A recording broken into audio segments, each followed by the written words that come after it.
Oh, un film. Dans cet épisode, je vais vous parler du film Ex Machina, réalisé par Alex Garland. Et oui, ça va encore parler d'intelligence artificielle. Encore? Mais ça devient du forcing. Ouais, mais c'est parce que c'est cool. Dans celui-ci, nous allons suivre l'histoire de Caleb, un jeune programmeur qui travaille dans une très grosse boîte d'informatique. Et il gagne un jeu concours de son entreprise et il va pouvoir rencontrer son grand patron et passer une semaine entière avec lui. Ouah, la chance! Ah ouais, c'est sûr, je suis sûr qu'on aimerait tous rester une semaine entière enfermés avec notre boss. Il va donc rencontrer Nathan, le boss de l'entreprise, qui se révèle être un scientifique pas comme les autres. C'est un gars assez musclé et qui veut juste faire la fête.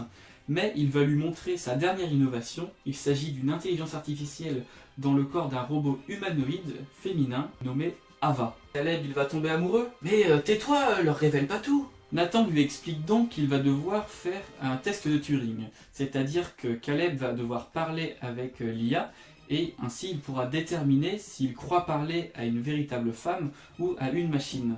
Et Ava se révélera assez surprenante sur plein d'aspects. Parce que elle aussi, elle va le tester. Bah elle aussi, elle a le droit de juger s'il est humain ou pas. Hein. Cependant, Ava va se montrer vraiment très humaine, si bien que pendant une séance, elle va couper le courant du bâtiment et ainsi couper les caméras, et elle va pouvoir lui révéler que Nathan n'est pas celui qu'il croit être. Il la maltraite et ça va profondément choquer Caleb, tellement qu'il va vouloir la libérer. C'est difficile de juger si faire du mal à une machine, c'est bien ou pas. Surtout si elle paraît humaine, et nous aussi on est affectés. C'est ça le pire. C'est très intéressant de se dire que Caleb va devoir faire un choix entre le scientifique un peu fou, mais qui ne veut rien d'autre que créer une intelligence artificielle, et le robot qui n'a pas d'existence au niveau biologique, mais qui paraît vraiment humain.